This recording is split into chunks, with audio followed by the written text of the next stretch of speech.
Hello friends, welcome to Pallavi TV. Suryabai alias Pallapu Suresh Kumar fake gold man గత 2 రోజులుగా నడుస్తున్న హాట్ టాపిక్ ఇది. ఎవరైతే గోల్డ్ మ్యాన్గా ప్రసిద్ధి చెందిన కొండా విజయ్ కుమార్ ఉన్నారో, ఆయన ఢిల్లీలోని కస్టమ్స్ అధికారులు ఆయన దగ్గర ఉన్న గోల్డ్ను సీజ్ చేశారు. ఆ తర్వాత విచారణలో సూర్యాబాయ్ పేరు వచ్చింది. అందులో ఆయన దగ్గర ఉన్న బంగారాన్ని అధికారులు తనిఖీ చేయగా నకిలీదని తేలింది. ఈ విషయాలన్నింటిపై మనకు చెప్పడానికి మనతో ఉన్నారు గోల్డ్ మ్యాన్ కొండా విజయ్ కుమార్ గారు. నమస్తే సార్. నమస్తే సార్, ఏంటి సార్ ఈ వ్యవహారం? మీ దగ్గర నుంచి ఆయన పేరు వచ్చింది బయటికి, ఆ తర్వాత ఆయన ఫేక్ గోల్డ్ మ్యాన్, ఆయన దగ్గర అంతా సురేష్ కుమార్ అలియాస్ సూర్యాబాయ్ అని. అసలు ఏం జరిగింది మొత్తం? ఈ మధ్యలో అంటే చూశాను నేను, బట్ నా సబ్జెక్ట్ వచ్చేసి నేను ఒక 6 years నుంచి ఆల్మోస్ట్ గోల్డ్ అది తెలిసింది అందరికీ. అవును సార్. బట్ నాది ఏంటంటే నాకు 26th హాకీ అవార్డ్ ఫంక్షన్ ఉండే ఢిల్లీలో.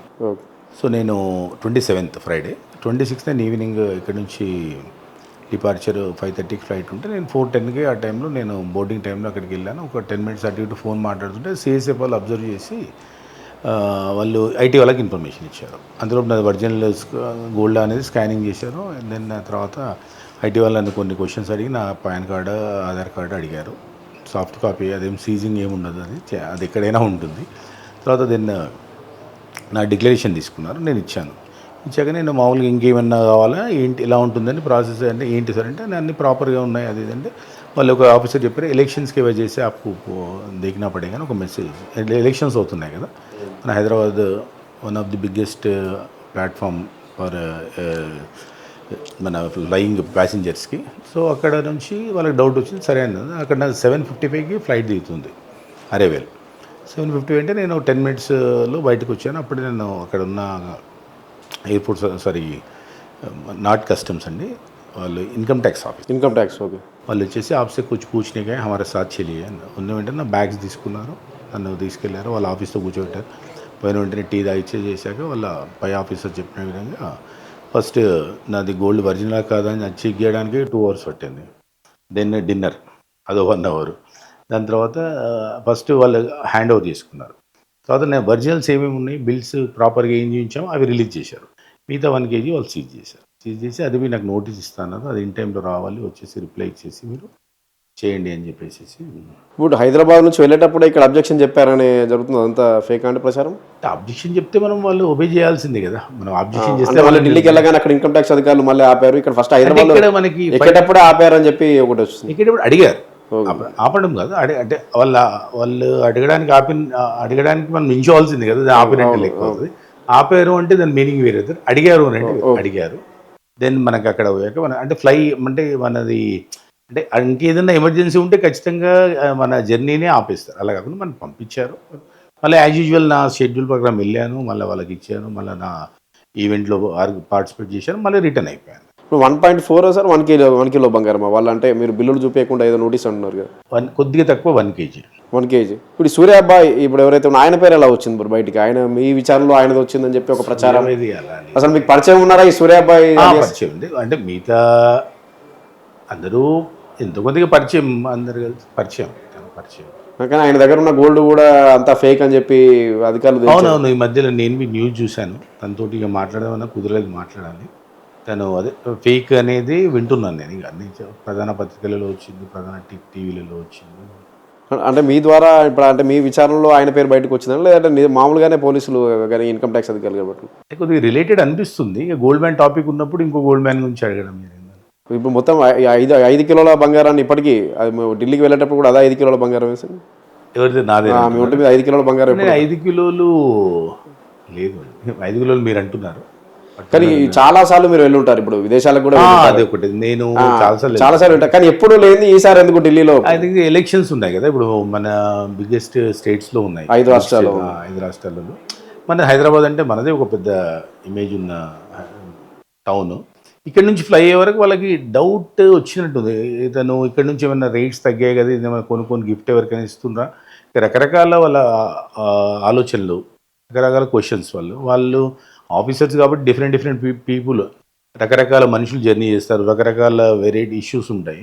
మనం ఖచ్చితంగా బాధ్యతగా మనం వాళ్ళు అడిగిన వాటికి ఆన్సర్ చెప్పడానికి నేను రెడీగా ఉన్నాను. ఇప్పుడు అంటే మీకు కొత్త ఎక్స్పీరియన్స్ అనిపించు అంటే ఇన్నిసార్లు మీరు విదేశాలకు వెళ్ళినా ఎక్కడికి వెళ్ళినా కానీ లేదు, మొదటిసారి ఇన్కమ్ ట్యాక్స్ అధికారులు పట్టుకొని ఇవి అన్నీ అడగడం అంటే ఎలా ఉంటుంది వైసాబ్?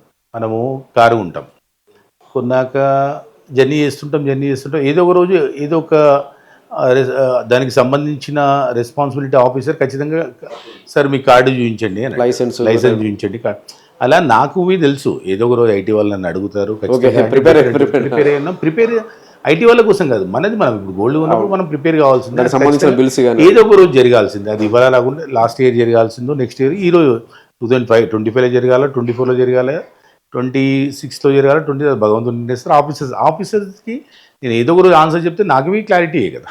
అధికారుల దగ్గర ఏదైతే ఇప్పుడు బంగారం ఉందో అది మళ్ళీ వెనక్కి తెచ్చుకున్నారా బిల్స్ చూపించి? ఇంకా లేదు బైసాబ్, అది కొద్దిగా ప్రాసెస్ టైం. అది ఇంకా నోటీస్ ఇచ్చాక వాళ్ళు ప్రైవేట్ టైం ఇస్తారు, మనం వెళ్ళాలి చాకగుంట వెళ్ళేసి మళ్ళీ వాళ్ళ సఫిషియెంట్ ఆన్సర్ చెప్పాను తీసుకుని రావాలి. మీది క్లియర్గా ఉంది, మీకు సంబంధించి అంతా క్లియర్గా ఉంది మీ నోటీస్. కానీ ఈ సూర్యాబాయి విషయంలో ఎందుకు ఇలా ఫేక్ గోల్డ్ ఇప్పుడు ఆయనే చెప్పుకుంటున్నట్టు కొంత ప్రచారం జరుగుతుంది. నేను ప్రచారం కోసమే ఇట్లా ఫేమస్ కావడానికి ఫేక్ గోల్డ్ అని చెప్పి ఆదాయం కూడా వార్షిక ఆదాయం కూడా 2.90 లక్షల అంటే 2,90,000 ఉంది. ఇంత బంగారం ఆయనకి ఎక్కడిదైనా ప్రశ్నలు వస్తుంది. అది అధికారులు చెక్ చేసాము ఏదో ఫేక్ గోల్డ్ అని చెప్పేసి అంటున్నారు. అది ఆయన కూడా క్లారిటీ ఇచ్చే ప్రయత్నం చేస్తున్నట్టున్నారు కానీ అది ఫేక్ ఏం కాదని చెప్పి అదే ఒక్కసారిగా అది చూడాలి మామూలుగా అంటే బట్ ఫ్రెండే, but not close friend, but ఫ్రెండే. అది అతను అంటున్నాడు అదే ఫేక్ కాదు ఒరిజినల్ అని చెప్పేసి. సో ఎలా ఉంటుంది ఇప్పుడు గోల్డ్కి సంబంధించి రేటు ఏమో విపరీతంగా పెరిగిపోతుంది, మీ దగ్గర ఏమో బంగారం ఇలా అంటే దీనికి సంబంధించి ఎలా ఉంటుంది ప్రాసెస్ మీది అంటే వేసుకోవడం కానీ కొనే దగ్గర కానీ? అంటే నాకు తెలిసి చూడండి బ్రదర్, ఇప్పుడు నా ఫ్రెండ్సే చాలామంది ల్యాండ్స్ కొన్నారు, ఫ్లాట్స్ కొన్నారు, ప్రాపర్టీస్ కొన్నారు, నేను గోల్డ్ కొన్నాను అంతే బస్. మీకు అంతకుముందు కూడా చాలా సందర్భాలు చెప్పారు గోల్డ్ ఒంటి మీద వేసుకోవడానికి కారణాలు అవన్నీ చెప్పుకుంటారు, ప్యాషన్. కానీ దీన్ని చూస్తూ ఇప్పుడు మిగతా వాళ్ళు గోల్డ్ వేసుకునే వాళ్ళైతే మీలాగా అంటే క్లియర్గా ఎవరు లేనట్టుగా అనిపిస్తుంది. ఇప్పుడు సూర్యాబాయి వచ్చినా కానీ ఇంకా చాలా మంది ఉంటారు ఓల్డ్ సిటీ సైడ్ కానీ గోల్డ్ మొత్తం రింగులు అవన్నీ పెట్టుకుని అంటే మీరు ప్రాపర్గా అన్ని మెయింటైన్ చేస్తున్నట్టు మిగతా వాళ్ళది అనిపించట్లేదు. అంటే ఈ ప్యాషన్ ఏదైతే ఉందో మిగతా వాళ్ళకి వచ్చేసరికి బెడిసి కొడుతున్నట్టు అనిపిస్తుంది. అది మీ ద్వారా ఇచ్చే మెసేజ్ ఏంటంటే ఏదైనా మనం కొద్దిగా సరే ప్రతి ట్రాన్స్పరెన్సీ 10% డివేట్ అవుతుంటారేమో నేను బట్ ఏదన్నా ప్రాపర్గా ఉంటే ఏదైనా మనం క్యారీ చేయొచ్చు అనేది నేను చెప్తాను. ఇప్పుడు నేను ఎలా ఉంటుందంటే ఒక అతను దన్నుమని ఒక కాస్ట్లీ కారు ఉంటాడు, దన్ను అనేసి ఐటీ ఆఫీసర్స్ అంటే నాకు ఆ సిస్టము ఓకే కొద్ది దన్నుమని ఆపి మీరు మొత్తం అవి చూపించండి ఇవి చూపించండి టేక్స్ టైము ఇంకా ఉంటుంది ప్రతిదీ. గోల్డ్ అనేవరకు కొంచెం అది ఎలాగో అది సపరేట్, గోల్డ్ ఈజ్ యూనిక్. అది దాన్ని సైడ్ అందరు చూస్తుంటారు, దాన్ని ఏంటి అని అంటారు. ఈయనకి ఇన్కమ్ ట్యాక్స్ వల్ల భయం లేదా అంటారు, ఈయనకి థ్రెటనింగ్ ఉండదా అంటారు, ఈయన మీద ఎవరైనా అటాక్ చేయరా, గోల్డ్ లాక్కెళ్ళారా, రకరకాల క్వశ్చన్స్ నన్నే అడుగుతుంటారు. నీకు ఇన్కమ్ ట్యాక్స్ వల్ల భయం లేదా అంటే ఇన్కమ్ ట్యాక్స్ వల్లది భయము అనేది ఎందుకు, మనం ఫస్ట్ చేశాక రెస్పెక్ట్, భయం కదా రెస్పెక్ట్, వాళ్ళకి మనకు రెస్పెక్ట్ ఇవ్వాలి, వాళ్ళు అడిగిన వాటికి ఆన్సర్ చెప్పాలి, లేదంటే వాళ్ళు ఏం చెప్తే అది మనము ఖచ్చితంగా ఆన్సర్ అయితే ఇవ్వాలి, అప్పుడు వాళ్ళని సాటిస్ఫై చేయాలి మీన్స్ ప్రాసెస్కి. నేను ఏమంటున్నా అంటే ఇప్పుడు మీరు ట్రాన్స్పరెంట్గా ఇవన్నీ చెప్తున్నారు, మీరు ట్రాన్స్పరెన్సీ పాటిస్తున్నారు, మిగతా వాళ్ళు మిమ్మల్ని చూసి ఇన్స్పైర్ అయినా కానీ ఇట్లా గోల్డ్ చేసుకోవాలి ఒక అదే అనుకున్న వాళ్ళు ప్యాషన్ మీద ఆ ట్రాన్స్పరెన్సీ లేనట్టుంది ఇప్పుడు సూర్యాబాయి విషయంలో తెలుస్తుంది. అట్లానే సూర్యాబాయికి ట్రాన్స్పరెంట్గా ఉండాలని చెప్పేసి ట్రై చేయమని చేసి చెప్తాను నేను ఖచ్చితంగా. నాకు ఉంటే ఆయన ఒక్కడనే కాదు మిగతా వాళ్ళు కూడా చాలా ఇప్పుడు దేశంలో చాలా చోట్ల కూడా అక్కడక్కడ గోల్డ్ మెన్స్ కనిపిస్తూ ఉంటారు, వాళ్ళందరిలో కూడా కొంత అక్కడక్కడ దొరికిపోతారు మళ్ళీ వెంటనే. అంటే నకిలీ గోల్డే ఎక్కువ ఇచ్చి ఇప్పుడు సోషల్ మీడియాలో ఫేమస్ అవ్వడం కానీ అట్లా అలాంటి వాళ్ళ విషయంలో ఏమనిపిస్తుంది అంటే బెడిసి కొడుతున్నట్లేదా వాళ్ళ దగ్గర? ఇంకా నేను అంటే కొంచెం ఈ హడావిడిలో ఇది ఉన్నాను కదా, బెడ్సి కొట్టకుండానే ఉండాలి అని నా కోరిక అంతే. బెడ్సి కొట్టేది అంటే పబ్లిక్కి మనము కనిపించేదే క్లారిటీ ఇవ్వాలని, కనిపించేది మాత్రం క్లారిటీ చాలామంది అడుగుతుంటారు, ఏదో ఒక టైంలో ఇవ్వాల్సిందే, ఆ క్లారిటీ ఉన్నదాన్ని కనిపించేటట్టు చూడాలని నేను. ఇప్పుడు సూర్యాబాయి అనే వ్యక్తి కూడా చాలా ఫేమస్ అయ్యారు, ఆయన కూడా ఇప్పుడు సడన్గా అది ఫేక్ గోల్డ్ నకిలీ ఆయన కూడా విచారణలో ఒప్పుకున్నాడు అనేది అయితే కథనాలు వస్తున్నాయి, దానివల్ల ఇమేజ్ డ్యామేజ్ అవుతుంది కదా. అంటే ఇదంతా నకిలీ గోల్డ్ ప్రచారం కోసం ఆర్భాటం కొద్దిగా అయ్యే అవకాశం ఉంటుంది ఖచ్చితంగా. అంటే మీ విషయంలో ఎలాంటి జాగ్రత్తలు తీసుకుంటారు ఇటువంటి సందర్భాలు ఒకవేళ ఫేస్ అయినప్పుడు? ఇప్పుడు ఈ ఢిల్లీలో కస్టమ్స్ అధికారులకు సంబంధించి అది ఇన్కమ్ ట్యాక్స్ అన్నారు, ఇన్కమ్ ట్యాక్స్ సంబంధించి ఒకటేసారి హడావుడిగా పేర్లు బయటకు వచ్చాయి, మళ్ళీ విచారణలో ఈయన పేరు బయటకు వచ్చింది అన్నట్టు, అంటే దీనంతా ఒక ప్రాపగండ లాగా చేస్తున్నట్టు అనిపిస్తుందా? ప్రాపగండ అంటే ఇప్పుడు సరే ఇప్పుడు ఏంటంటే ఇప్పుడు చూస్తున్నారు మీరే మీడియా ఎంతమంది వస్తున్నారు వరుస పెట్టి క్లారిటీ కోసం వస్తున్నారు, అంత క్లారిఫికేషన్. ఇప్పుడు ఏంటంటే వాళ్ళు గోల్డ్ కాబట్టి వాళ్ళు ఖచ్చితంగా వాళ్ళ క్లారిటీ కోసం వాళ్ళు అడిగారు, క్లారిటీ ఇవ్వాల్సిన బాధ్యత నాది ఉన్నది. అది ఒక తప్పకుండా అది ఒక న్యూస్ లాంటిది, మీరు ఇట కావాల్సిన క్లారిటీ ఇవ్వాల్సింది ఇస్తేనే బాగుంటుంది అని చెప్పేసి నేను అందరికీ మీడియా ద్వారా నేను తెలియజేస్తున్నా. మీడియా వాళ్ళకి నన్ను అడిగే వాటికి ఆన్సర్ చెప్తున్నాను. అంటే ఇప్పుడు సడన్గా ఏంటంటే సీజ్ అంటే ఏంటి అంటే గోల్డ్ ఇలా ఇప్పుడు ఉంటుందా? సీజ్ అనే సీజ్ ప్రచారం ఎక్కువ జరుగుతుంది, అంటే సరైన బిల్లులు లేవు, సీజ్ అనే ప్రచారం ఎక్కువ జరుగుతుంది. సరైన బిల్లులు లేవు అనేది మనకి తెలుస్తుంది ఆన్ ప్రాసెస్. బిల్లులు ఎక్కడ సీజ్ అనే ప్రచారం, మళ్ళీ విచారణలో ఈయన పేరు వచ్చింది. రీసెంట్గా గోల్డ్ ఏమన్నా కొన్నారా సార్? మళ్ళీ ఈ మధ్యలో ఉండలేదండి. హోప్ ఫౌండేషన్ విషయానికి వద్దాం. హోప్ ఫౌండేషన్ నుంచి మీరు చేస్తున్న సేవా కార్యక్రమాలు కానీ చాలా పెద్ద ఎత్తున ఉంటాయి. ఎలా నడుస్తుంది హోప్ ఫౌండేషన్? హ్యాపీ అండి, మంచిగా నడుస్తుంది. ఇప్పుడు ఈ కష్టకాలంలో గ్యాస్ కష్టాలున్నా భగవంతుని దయలో మేము ప్రిపేర్ చేసి అదైతే మేము కొనసాగిస్తున్నాం. సాటర్డే అవుతుంది వాళ్ళు మన లొకేషన్కి వచ్చేస్తూనే ఉంటారు పబ్లిక్. మనం ఖచ్చితంగా భగవంతుడు మా మీద అంటే ఖచ్చితంగా మాకు మంచి బ్లెస్సింగ్స్ ఉన్నాయి. మంచి వాలంటరీగా నేను భగవంతునికి నేను వాలంటరీగానే అనుకుంటాను. అది కంటిన్యూ కొనసాగుతుంది. మన స్టేట్లో కానీ హైదరాబాద్లో కూడా చాలా చోట్ల డిఫరెంట్ సెంటర్లో కూడా గ్యాస్ కొరతతోటి కొన్ని మెనూ కూడా తీసేసిన పడుతుంది. కానీ మీకు హోప్ ఫౌండేషన్ సంబంధించి కంటిన్యూ అవుతుంది. మొన్న లాస్ట్ వీక్ కొద్దిగా మెనూ కొద్దిగా తగ్గించాము. బట్ అందరూ హ్యాపీ అండి. పాలిటిక్స్లోకి వచ్చే ఆలోచన సార్ నెక్స్ట్?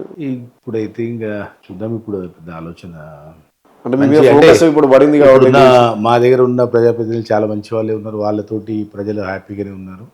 ఏదన్నా చేంజెస్ కోరుకున్నప్పుడు మా వెల్విషర్స్ ఉన్నారు, ఉన్న వాళ్ళందరూ వాళ్ళని అడిగేసి ఏదైనా ఉంటే డిసిషన్ తీసుకుంటారు. ఇప్పుడు తెలంగాణ హాకీ చీఫ్ ఉన్నారు మీరు.